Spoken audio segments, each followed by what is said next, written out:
Well, we're at the outskirts of the crash site right now, and there's sort of a cattle trail going to the site.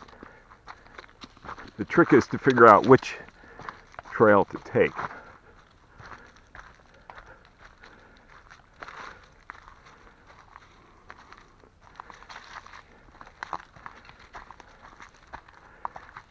And here we are.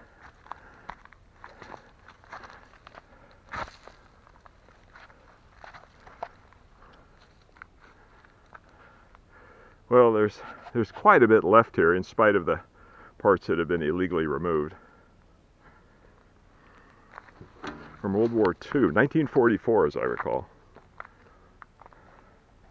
Well, at the crash site there's actually quite a lot of wreckage remaining here, and it's a federal offense to remove this, so please leave everything just as you found it.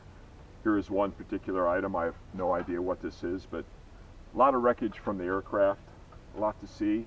Several American flags here, and so it's a good place to remember the eight servicemen who gave their lives November 1944.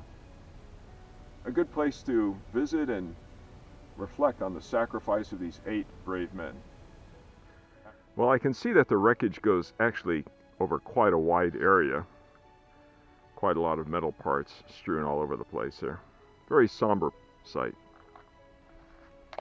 There's a little side path that you can actually go around to the lower part of the crash site here.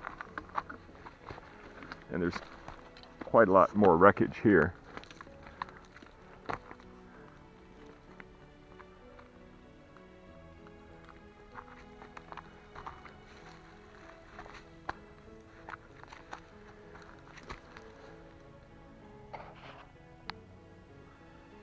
Another view of the wreckage from down below, the lower part of the crash site, and you can see the debris going up quite a ways.